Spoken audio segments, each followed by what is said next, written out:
Comey was spying on Trump. Well, the reason he was writing the memos was to create a record so that he could destroy No him. American knowingly colluded with the Russians to interfere in our election campaigns. Oh, wait, unless you mean Hillary Clinton. Pardons, prosecutions, and transparency.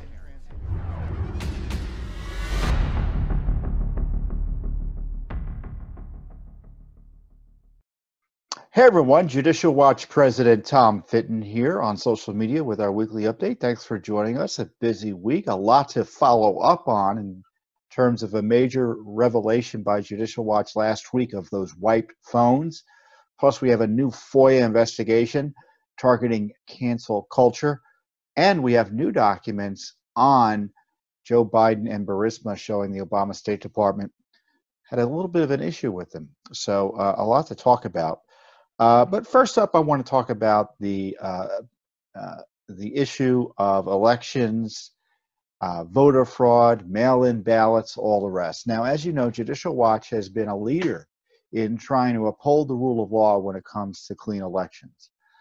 In 2012, we began suing states to clean up their rolls in Ohio and Indiana specifically. Indiana changed the law. Ohio settled with us and agreed to start following the law. And the left went crazy, and they actually tried to undo our settlement, and the Supreme Court upheld that settlement recently in 2018 to make sure that the states are taking reasonable steps to clean up the rolls. And that led in part to a settlement with Los Angeles County in California that Judicial Watch signed on to that requires LA County to begin a process that could remove up to 1.6 million extra names from the rolls. And just this year, we've sued North Carolina and Pennsylvania and counties in each of those states over their failures to clean up the rolls. And between those two states alone, we found up to, it's almost, it's a little over 1.8 million, nearly 2 million names on the rolls that probably shouldn't be there. And in those cases, we are fighting not only the states, but left-wing interest groups that are seeking to intervene to battle us. So Judicial Watch not only has to do the heavy lifting in court against big government, but the big left as well. And so our lawyers have been working hard on that. And in the meantime, we've been pushing to educate the American people about the threat of mail-in ballot overreach, I think it's fair to say, to clean elections. Right now, and I checked the numbers before I came on, 51 million ballots will be mailed to people who haven't asked for them. 51 million ballots. On top of that, 44 million ballot applications will be mailed to people who haven't asked for them. Now, that's a big difference, as the president has denoted, from people asking for a ballot or asking for a ballot application through the absentee ballot process. As it is, the absentee ballot process is too generous. It's too easy to vote by mail. And why is that a concern? Well, vote by mail is notoriously susceptible to fraud. How is that the case? Well, I mean, just common sense. If you're not voting at a polling location where you have government officials and the rule of law protecting you and making sure, or at least trying to make sure within reason, nothing improper goes on. And of course, you know, they can have party observers and candidate observers at the polls and citizens observers at the polls, depending on the states. So it's not a perfect process, certainly not in states without a voter ID, but it certainly guards against voter fraud.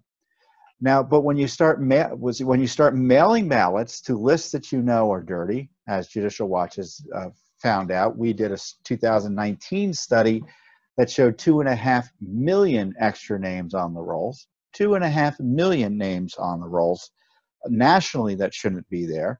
You've got a major problem. Because whether or not they're inactive or not, or don't specifically get ballots or will be targeted with ballots, when you've got lists that are dirty, meaning there are names that are old and shouldn't be there, it means the rest of the, quote, active list is probably dirty as well. And certainly just to mail a ballot blindly is irresponsible anyway. I don't care if you think your list is 100% clean. This is the franchise we're talking about. For instance, think of how mobile the population is. People move all the time. They go in and out. And so the ballot list may be clean today, but won't be clean tomorrow. That's why voting in person is the best way to deal with, to conduct elections. On top of that, you have more opportunities for voter fraud when the ballots are voted on outside the polling place. You have more opportunities for vote buying schemes when the ballots are voted on outside the polling place. And they're harder to detect. You know, it takes some gumption to go and vote in person in a fraudulent way. But behind closed doors, who knows what's going on? I mean, you've all heard stories about multiple violations of law related to ballot fraud, where I think in Texas someone was arrested or pursued for hundreds of either ballots or ballot applications. I don't remember the specifics. But the point is that that sort of process, that sort of fraud really only can take place in a mail-in ballot system. So the left is, as I said, kind of escalated it in such a way as to, in my view, break the system. As I said, nearly 100 million ballots and ballot applications will be mailed to people who haven't asked for them. In 2018, in this year alone, in the primary season, 554,000 ballots mailed in ballots were thrown out. That compares with 316 or 319,000 ballots that were thrown out in the general election in 2016. So you had the general election in 2016, 319,000 ballots. 550,000 ballots were thrown out in the primary season this year. So imagine that number of ballots similarly in November. We're talking potentially millions of ballots could be thrown out. In New Jersey, there was an 8% rejection rate, 10% rejection rate. In New York, I don't know if it held up over time, but initial reports were there was a 25% rejection rate. Let's say it's a 3% rejection rate. Let's say it's a 2% rejection rate. You're talking millions of ballots potentially, given the big push for mail-in ballots. And of course, the left recognizes that, because now they're trying to change the rules, not to make sure that people vote in person rather than relying on unreliable ballots, is they're going to court to get friendly courts to change the rules. And that just happened in 2 courts this week, state courts. Well, I don't know if the Michigan court was a state court. I didn't look at that case that closely. But in Pennsylvania, there's a state Supreme Court ruling that changed the ballot deadline from Election Day to 3 days after Election Day. And, by the way, it doesn't matter if there's a postmark or not. You heard it right. It doesn't have to be a postmark. So how is it they know whether the ballot was mailed on time? You really can't know. The court said unless there's preponderance of the evidence, which generally means, I guess, 51% of the evidence, practically speaking. Obviously, that makes it difficult to challenge these ballots if they just show up in 2 days without a postmark. So just think of this scenario. Pennsylvania is dead heat. Let's say it's a 2,000 vote difference on election night between Biden and Trump. And let's be fair. I'm not going to tell you who's winning or losing. And so what can happen? You can have political operatives gin up 2,000 ballots and have them show up in a ballot location or a polling location to cover the gap. And there's really no effective way to challenge those ballots. Now, of course, the ballots can be challenged, but you can see the difficulty and the challenge that will bring to the process. So don't you want to guard against that? You know, and I've often said, you know, the left wants to be able to steal elections. That's what's their that's, I don't know how else to explain it. In Michigan, they the court, one court judge changed the rules to allow them to count ballots 14 days after the election and mandated ballot harvesting. And what is ballot harvesting? It basically means anybody can take anyone's ballot and bring it to the polling place. Again, more opportunity. It's the very it almost guarantees voter fraud and ballot and voter intimidation. It almost guarantees that will take place. And of course, that's the rule of law in California as well. So we're facing a big crisis. I'm disappointed the Justice Department hasn't done much about it. Certainly on election integrity, we've been virtually alone in fighting for basically cleaner election rolls. And the Justice Department's been AWOL largely. They helped us in Kentucky, where we did get a consent decree that's going to lead to 250,000 ballots being, excuse me, 250,000 names being cleaned off the rolls, it looks like. So that's the, you know, that's the scenario we face, where the left has I think the last number I checked was 175 lawsuits to undermine election integrity. And as I said, the left wants to be able to steal election. I don't know how else to describe it. If someone shows up at a bank and starts spraying black paint over all the cameras, you know, to me, that's a pretty good indication they're up to no good, don't you think? And that's what the left is doing with election integrity measures. They want to eliminate voter ID. They want to make it easier to vote by fraudulently vote and to be able to capture and catch fraudulent votes in the mail-in ballot process. They want to swamp the mails with ballots that are the lists they know are dirty.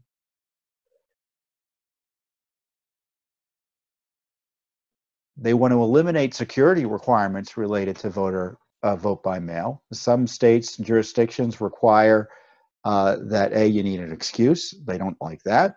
Or B, you need a witness to say, hey, this is the person signing the ballot. And then, of course, some of the states have signature checks. They don't like that either. There's not a rule to secure the election that they are satisfied with. And of course, they are, as I said, opposing our efforts to make sure the rolls are clean. So we're facing chaos on election day. Now, is it possible that one side will swamp the other, and the questions about ballot or election integrity will kind of fall aside because the victory is so clear cut? I don't know. Maybe there'll be a Republican wave. Maybe there'll be a Democrat wave. I don't know. But I do know what the left is preparing for. They're preparing for chaos. They've hired hundreds of lawyers, and I'm sure the Republicans have hundreds of lawyers on tap or ready to go. But they're also, and we've explained this on our internet site. We're issuing a new report explaining it as well. They are preparing for violence. They are preparing for violence. I've told you before about this transition integrity project, this left-wing project that war-gamed out election battles in the courts and elsewhere. And in that election integrity war game scenario, you had John Podesta, who's kind of like a go-to guy on the Democratic left. He's close to Hillary Clinton, and you know, he's kind of like one of the old gray beards right now here in Washington, D.C. And he was playing Joe Biden in this war game. And part of the war gaming was that you would have states threaten secession over to make sure the electoral slates, the electoral college electors, that their slates were counted by the Congress. So the goal would be, let's say, this is the way it would work. If there's a dispute over electoral college votes, it goes to Congress, and it's Congress that's ultimately designates the president and vice president or certifies the results. but there can be challenges to particular results and particular slates. And the Biden war game was that you had states threaten to secede from the Union in order to get the slates, presumably pro-Biden slates, counted. So that's. I was talking to a reporter today, and I said the left is threatening civil war, and he's like, "What?" And this is what I mean. And it's all about pressuring the president to leave office even if he wins, which of course is just par for the course with the coosters, as I call them, the coup cabal that's been running the establishment here in Washington, D.C. since before the president's come to town.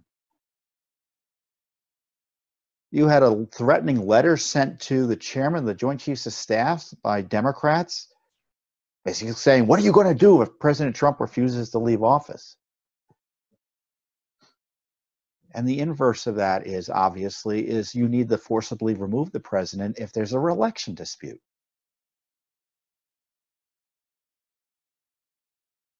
And then, of course, you have the Antifa, the violent left. And if you read the left-wing sites like the New York Times, for instance, they talk about violence and demonstrations and revolution and such if President Trump is seen to have won. And of course, they're kind of trying to game the system as well. I don't know if I'm going to be able to talk about this close to the election without being censored by big tech censorship, by Google or Twitter or YouTube or Instagram or Facebook. They're all coordinating, it looks like, to suppress any questions about vote by mail, any questions about the legitimacy of elections or votes. I mean, they are planning, how is it we suppress outrage if it looks like President Trump wins on election night and somehow they find the votes because they're counting and counting and counting and counting days and days and weeks later, and changes the outcome of the result on election night. They call it the red mirage. And they don't want anyone to be able to talk about that in any serious way online. I mean, they're planning on it. I always forget the name of the head of Facebook. Was it Zuckerberg? Shows you how much I'm with it, right? But he was talking about, well, you know, we should just prepare people. It's perfectly reasonable if we don't know who won for weeks and weeks and weeks. No, it isn't reasonable. No, it isn't reasonable. They're mailing ballots to people who probably aren't there. They don't have security measures in place to make sure that people who are voting by mail are actually are eligible to vote. And the counting rules, the way the left works is that if they don't like the way the count is going, they change the rules until they get the count they like. And there's going to be a great suppression of concerns about that. And it's going to be up to the president to show leadership here. And as I said, they plan civil unrest. I'm concerned about violence on election day. I'm concerned about the left targeting polling locations or places where the votes are being counted. This is serious stuff. I pray it's otherwise, but I think we should prepare for the worst. And and as I said earlier, as I should say, I said a few weeks ago to you, I want you to check in with your local, state, and federal authorities, your local U.S. attorney, who is the federal U.S. attorney for your area, your state attorney general, and your local district attorney, and find out who the point of contact is to report questions about voter fraud or allegations of voter fraud. And I'm not saying just call up to say, I think there's voter fraud. That's not no, if you think something's wrong and you witness something or you're aware of voter fraud going on, you want to be able to communicate with someone, and you want people you know to be able to communicate with law enforcement about it. Find out who that person might be. Become a poll worker. It's not too late to become a poll worker, to participate in the electoral process. That's one way for you to ensure that the elections are conducted fair and honestly. I mean, you have an obligation as an employee or a volunteer to make sure the votes are counted fairly. I mean, what's frustrating to me is that I often feel like I'm the one defending Biden voters, because Biden voters are more likely to vote by mail and as a result more likely to have their votes thrown out. So you have these leftists encouraging people to vote by mail knowing their votes are going to be lost. I think that's awful. I want everyone's vote to count. Everyone's vote to count. But I want a system in place that's fair. I want the law to be observed. And I want there to be reasonable checks to make sure that fraud is not countenanced or encouraged. And don't even get me started on voter ID.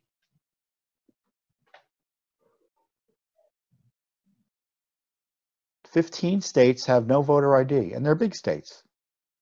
California, New York, I don't think Pennsylvania has voter ID.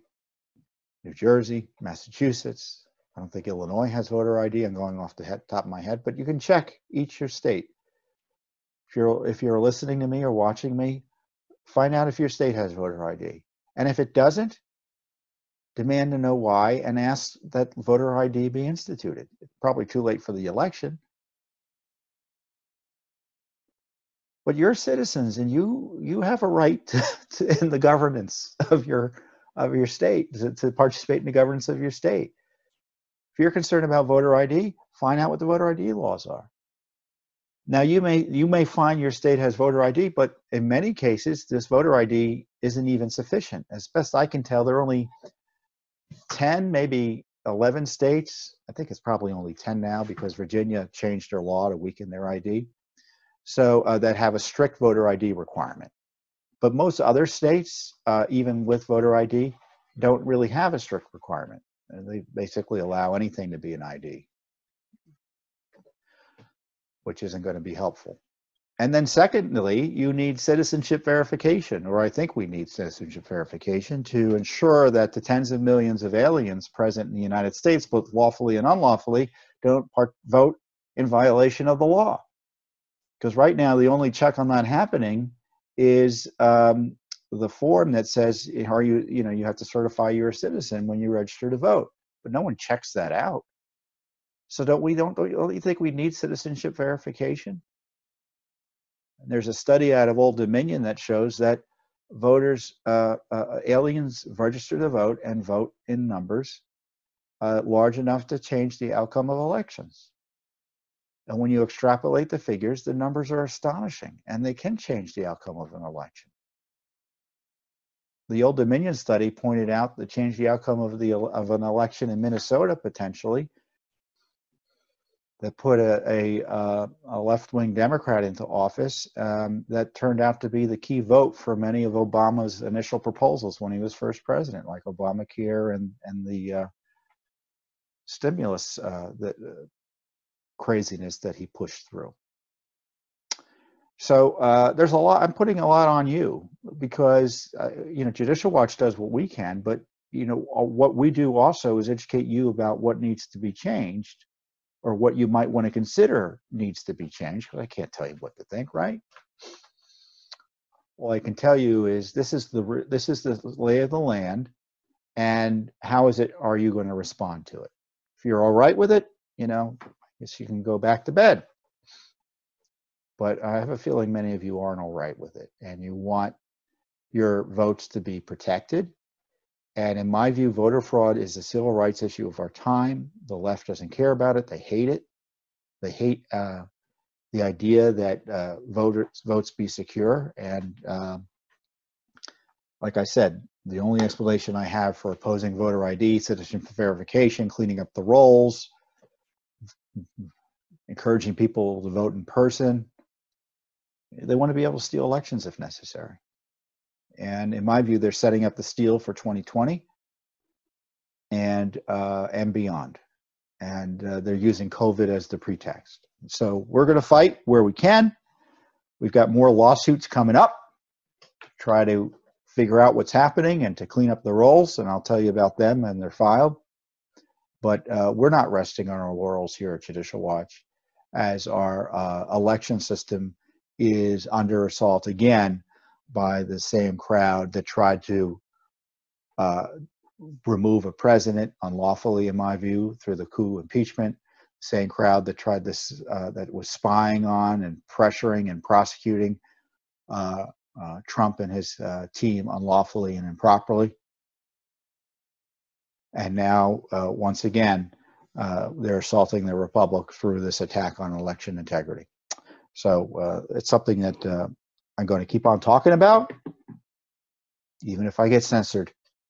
You may just have to go to Judicial Watch's website to see all of our material on it. And that's one thing you should keep in mind. If you say, wait, why am I not seeing this topic on Tom Fitton's Twitter feed? Why am I not seeing this topic on Judicial Watch's YouTube page or Judicial Watch's Facebook page? Go to our website. Maybe you'll find out why. But they are prepared to censor us all. So we're prepared to keep on talking, no matter the left-wing attempts to destroy dissent from their effort to undo our election systems. So speaking of which, we had some great news this week, or within the last week. I don't remember exactly when it happened. But you may remember back in July, Judicial Watch uncovered and disclosed to you documents about this outrageous anti-American, racial separatist, completely racist program being run in the Pentagon under the guise of diversity training, or whatever you want to call it. It's generally called critical race theory, which is essentially a communist theory dressed up with all this identity politics dressing around it. It's anti-American. It targets people based on race. If you're not a minority, you're assumed to be evil and need to be broken down and undone. And if you're not in one of the so-called protected classes that they're concerned about, you are presumed to be evil as well. So it's a really this cultural Marxist, anti-American, race baiting, discriminatory training, and it goes on all the time in the government. And it was going on in the Pentagon, called teaching materials they were teaching materials for the Defense Equal Opportunity Management Initiative, which gets millions and millions of dollars. I think they have a budget of $20 million between 2012 and 2017. The newly released records included a chapter entitled Power and Privilege, in which students are taught that privilege can also be linked to various forms of identity, such as sexual orientation privilege and religious privilege. The sexual orientation privilege is associated with the marginalization of non-heterosexual lifestyles and the view that heterosexuality is the normal sexual orientation. And this is just classic Marxism. The guide advises that some dominant group members may claim personal achievement, mostly it depends on personal ability. So under critical race theory, if you suggest that traditional standards of success should be applied universally across races, creeds, and I guess gender identities, or whatever the term of art is for the left these days, you are part of the problem.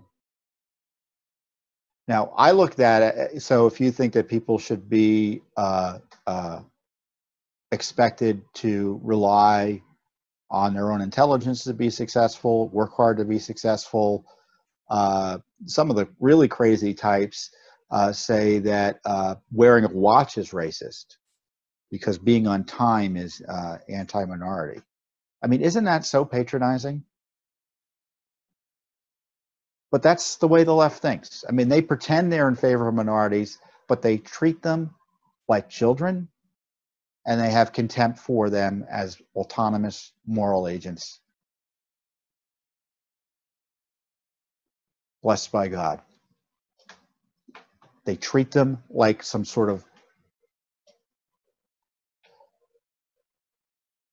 marker or piece to be moved around in their organization, their efforts to undo American society. And they'll be tossed aside as soon as they're not needed. Another activist over at the Discovery Institute, Mr. Rufo, he uncovered additional critical theory training programs at one of the national laboratories. The CDC was planning to engage, I think, in some sort of crazed 13-day or 13-week critical race theory program. Even after the president found out about all this, because he saw one episode of on Tucker Carlson. Well, I don't know if he saw it, but there was a lot of public pressure. Tucker Carlson covered it. Obviously, Judicial Watch has been pushing this issue for years. We've been seeing this garbage being pushed on federal employees. And of course, the president wants to shut it down. And so the left is outraged because you can have, I guess, diversity training where you remind people you can't make presumptions based on race or the other protected categories. And that's easy to do. But here it's a Marxist communist philosophy that's anti-American and targets people, specifically in this case whites, as being evil because they're white, or being privileged because they're white. Now, in any sense of the law, in my view at least, that's discriminatory, absolutely discriminatory. So not only should be shut down in the government, but corporations pushing this garbage, schools and schools both for children and higher education pushing this critical race theory, they should also be held to account under law for pushing this discriminatory programs, for these pushing these discriminatory programs. So if you have an entire HR program geared at attacking a particular race because they're seen as dominant, how does that comport with our laws related to anti-discrimination and equal opportunity?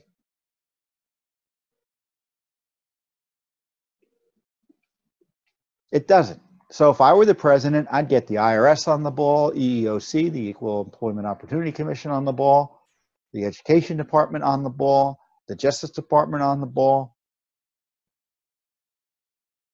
to shut these discriminatory left-wing programs down because they're illegal. They're illegal under discrimination laws, anti-discrimination laws. And it's just getting worse and worse. Now you have mainstream publications capitalizing the word black and the word white and talking about racial characteristics. Blacks and whites with capital B and capital W. That's straight out of apartheid South Africa, that sort of nomenclature and style. But that's what the left wants. So they pretend to be caring about race, but they are the racialists. I hate the term racist because that presumes some sort of, moral purpose or moral judgment that, I don't know if they're racist per se, but they're racialists, right? They want to categorize people by race, attack people by race, which is probably racist, as you well know. And they say they're opposed to segregation, but their entire political philosophy depends on segregation.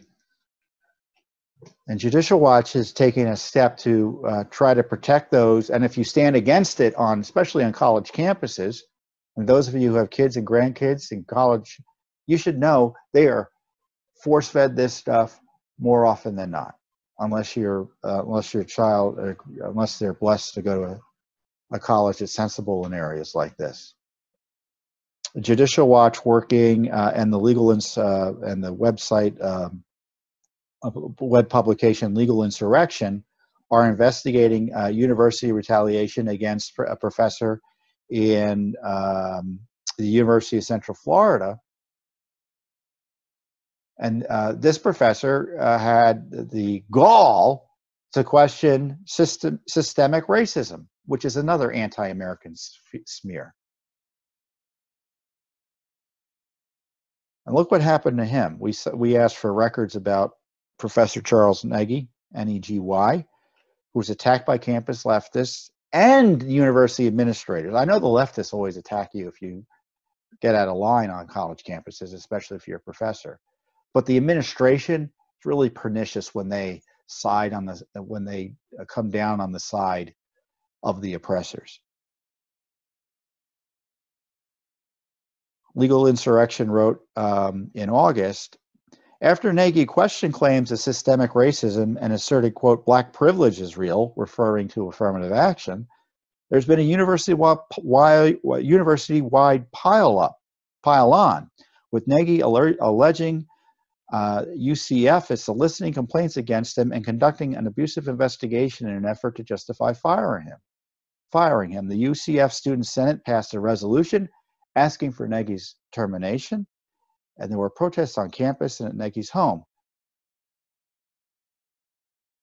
It didn't stop there, though. The University of Central Florida's president, Alexander Cartwright, participated in a campus protest against one of his professors and also took to social media attacking him. We do not tolerate hate speech and must be unequivocally anti-racist in our words, actions, and online behavior. Whenever we find discrimination in our community, we will take decisive action to stamp it out. He called his views vile to the New York Times. So Nagy's worked for that university since 1998, and he's facing this type of attack based on his having the courage to stand against this radical left racialist or racist theory.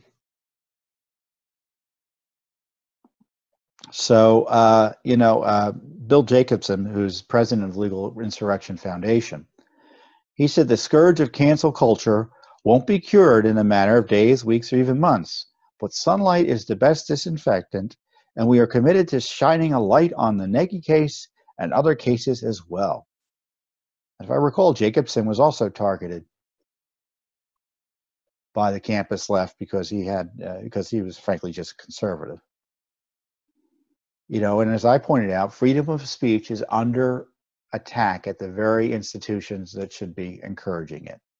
Intellectual discourse on college campuses has now been replaced by angry mobs trying to silence and end the careers of professors who don't want to drink the Kool-Aid of the radical left.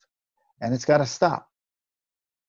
Not only do I think it's illegal in terms of discrimination, but it just has to stop for the sake of the kids on the campuses. So unless you're a tenured radical, Lord help you on college campuses these days. It's getting worse and worse and worse. And I encourage you to track Legal Insurrection. I encourage you to track our friends at Campus Reform, which also tracks this as well. And of course, Judicial Watch has been tracking this critical race theory and a lot of this on our website at judicialwatch.org with many stories going back years and years on this. So we're proud to work with our friends at the Legal Insurrection Foundation and maybe through this FOIA, maybe they'll think twice about continuing to punish, because you can imagine the process they have to target this guy. They're soliciting, they basically put out a, tell us anything bad you have to say about this professor because we're after him. That's the process they've got going on there right now against him, and it's really outrageous. So Judicial Watch was in the news again this week because we were in the news last week because we uncovered what is perhaps the biggest scandal of the modern of the Justice Department in the last 3 years or 4 years, I guess, other than the spying on Trump, other than the illegal prosecution of General Flynn. But here we have the Mueller team that was purported to be the the enforcers of the rule of law, making sure that President Trump wasn't a crook, right? Harassing him, investigating him, targeting others around him with absurd and overblown charges, in my view. And it turns out, as Judicial Watch uncovered, they've been caught erasing all their phones. Or 27 of them, or 31, depends how you count, if they were erased or destroyed or whatever. But many of them, including 2 by Andrew Weissman, who is one of the infamous members of Mueller's team, were wiped because they put their passwords in too many times. Well, as you know, that's just baloney. If you're watching me, you've probably never wiped your phone accidentally or even on purpose. One of the phones magically wiped themselves. Well, our revelations caused a mini firestorm, but because it's criminality by the Mueller team, the media is interested in covering much of it. If it were President Trump and his team, or anyone who's on the wrong side of the hard left, you would have been talking about, we would have been hearing comparisons to Nixon. So 27 phones wiped by the Mueller team is a yawner for the dishonest liberal media. But it isn't a yawner for the American people who are outraged by this. There's been a groundswell of outrage, so much so that members of Congress have reacted. You had Senator Grassley and Senator Johnson file up and demand an investigation from the IG, wanting to know why the IG hadn't done anything on this, because these were essentially IG documents that documented that not only were these phones wiped, but also that Page and Strzok's phones were also similarly either not turned in or also were set, quote, to factory settings in the case of Lisa Page. So the IG had this information, didn't do much anything about it. Doug Collins sent a letter to Apple, I guess it was Apple phones, asking Apple to explain how it is phones get wiped with, how is it Apple phones can get wiped? Because as it's been made clear to me, it's hard. The theory is you put in your password like 15 times in a row and it wipes you. Well, no one really ever does that. And Apple doesn't even makes it hard to do it. You have to do it over a period of time, or they're kind of, they're not going to ruin their customers' phones simply because they put a password in once or twice incorrectly. So how is it done? And my point is that I don't know specifically. Of course, it doesn't make sense intellectually, but Congressman Collins is asking for details so that we have a clearer understanding of what was going on. And the big question is, where's the Justice Department? Where's Durham? Where's Attorney General Barr? I don't think he's made any comment on this yet. I mean, if I were him, I'd be sending the FBI or the Marshal Service or an independent agency to the appropriate office in the Justice Department and have it raided. Who raids the Justice Department when there's obstruction of justice and destruction of evidence? I don't know. I'm sure they can find someone. Maybe they can bring in the Postal Inspector Service and all sorts of law enforcement agencies that, postal inspectors they're not dumb. They do some good work. U.S. Marshal Service is within the Justice Department, but has kind of an independent street. DHS has investigators. The military has investigators. There's all sorts of investigators that can be dragooned. In my view, the president should dragoon them, or deploy them, to put it more correctly, to investigate this scandal, because this is destruction of evidence and potential obstruction of justice. We know it's destruction of evidence. The question is, was it purposeful or not? And the evidence suggests it was, which would make it a crime. And so we have to keep on pushing for it. And the frustrating thing is that this same Justice Department is defending the indefensible with Hillary Clinton, as I've been discussing with you, slow walking the release of documents about the same group especially Lisa Page and Peter Strzok. Now, so what's going to happen with Durham? I don't know. I still don't think much is going to happen. Peter Strzok was asked by CBS News the other day whether he was a target and refused of the Durham investigation and refused to answer the question. So maybe he is a target. I don't know. Maybe Peter Strzok gets indicted. I don't know. But you had all these deposition subpoenas issued by Senator Johnson, or at least they were authorized by Senator Johnson and Senator Lindsey Graham at the Judiciary Committee is bringing in people, including, I think, James Comey. And my view is they wouldn't be inviting or deposing these people if they were at serious risk of prosecution.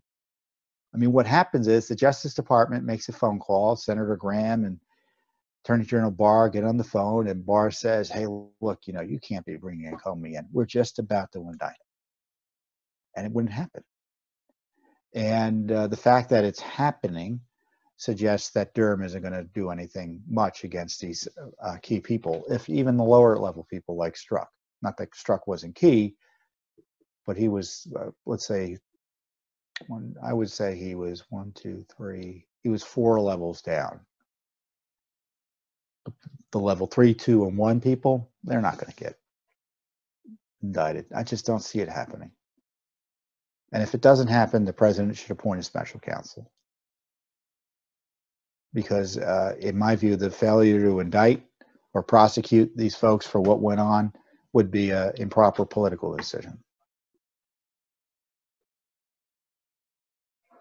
It's not a law and order decision. It would be a political decision. And frankly, if they're going to be making we shouldn't have a U.S. attorney making a political decision of that import. They should have input from, yes, the President of the United States. Because that's the only way things are going to get done. The President's got to take control of this investigation.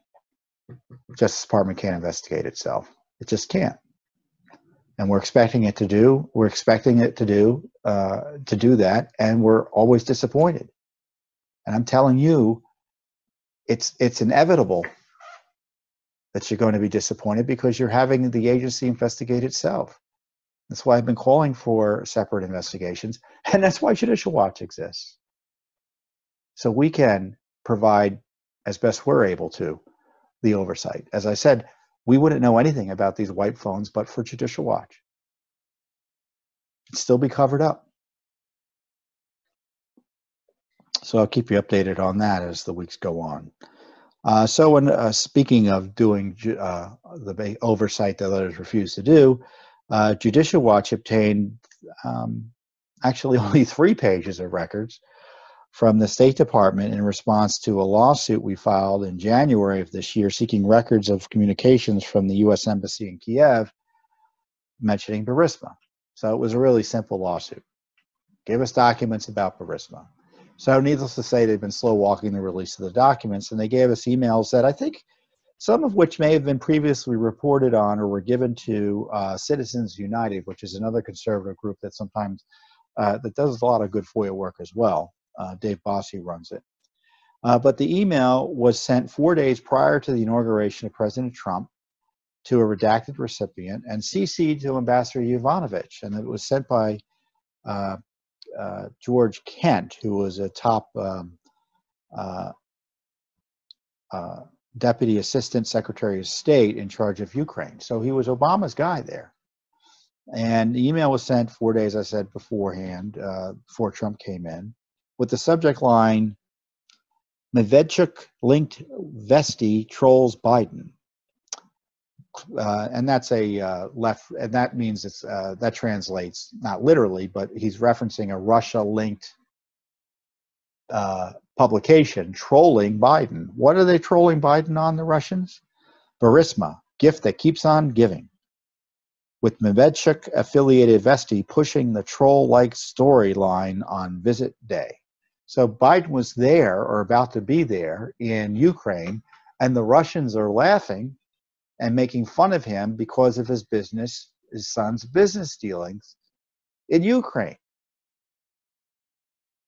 Remember, Joe Biden's son, Hunter, served on the board of Burisma, despite having no previous experience in the energy industry. It was pretty clear he was given that job based on his name and as part of, everyone wants insurance, right? We talked about the insurance policy against President Trump. Well, they had insurance policy to protect themselves from investigation by having the son of the man who was on point for Obama on Ukraine corruption, Joe Biden. And of course, Joe Biden infamously admitted to forcing out by threat of withholding with Obama's acquiescence $1 billion in aid to Ukraine, forcing out a state prosecutor that was coincidentally looking at Burisma. And of course, George Kent and Yovanovitch were anti-Trump witnesses during the impeachment. In fact, what I always thought was interesting about the coup impeachment is that much of the testimony, or I shouldn't say much of the testimony showed that the Obama State Department and White House were both worried about Burisma and Joe Biden. So not only was President Trump right to raise questions about it, others in the Obama administration had raised questions about it. A congressman questioned Kent at the hearing. Okay, this is what the congressman asked. Okay, but Hunter Biden's role in Burisma's board of directors. At some point, you testified in your deposition that you expressed some concerns to the vice president's office. Is that correct? That is correct. What did they do about the concern you expressed? I have no idea. I reported my concern to the office of vice president.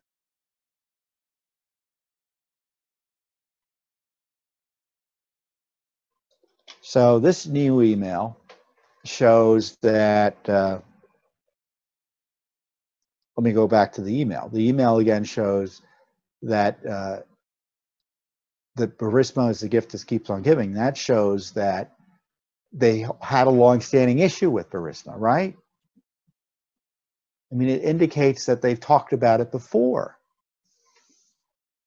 So we have an email showing the Obama State Department had a long-standing concern about the Burisma issue as it relates to Joe Biden and his son Hunter, and how the Burisma's involvement with the Biden family and how it implicated Joe Biden was undermining U.S. policy in Ukraine. It gave the Russians a way to beat up Joe Biden. I mean, let's say Joe Biden's there in Ukraine for all the right reasons, to battle corruption. I don't know. I'm more interested in battling corruption here at home, but that's another matter.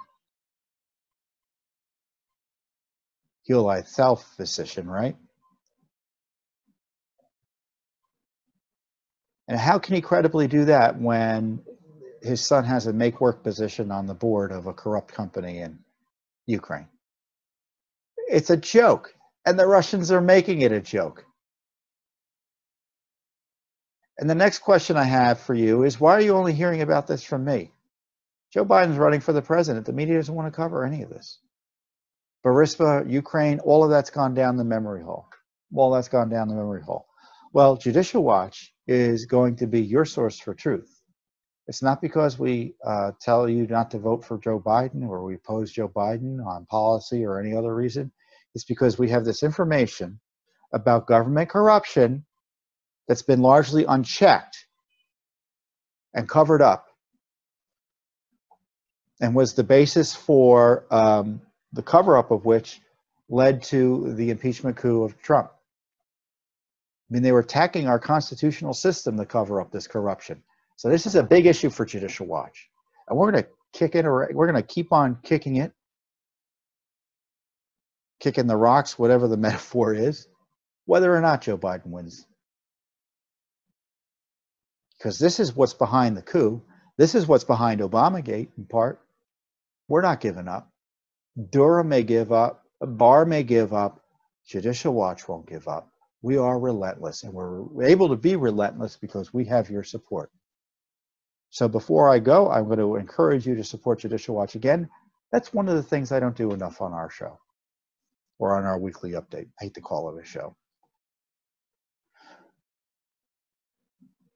Are you supporting Judicial Watch? Do you like what you're hearing? Do you want to see more of these documents come out? Do you want some accountability here in Washington, D.C.? Then I encourage you to support our work. If you're already supporting it, thank you. You can go to our website at judicialwatch.org. You can give us a donation. You can buy stuff, which also supports us. I'd be remiss if I don't talk about our book coming out. I've authored a book for Judicial Watch, A Republic Under Assault. It comes out on October 20th, so go to judicialwatchbook.com and you can pre-order it. And that book is more important than any book by Woodward. And it's a way you can also support Judicial Watch. So I encourage you to purchase the book. So if you like what you're hearing, support Judicial Watch. But either way, we are going to keep on working for you, the American people, to drain the swamp. Thank you, and I'll see you next week on the Judicial Watch Weekly Update.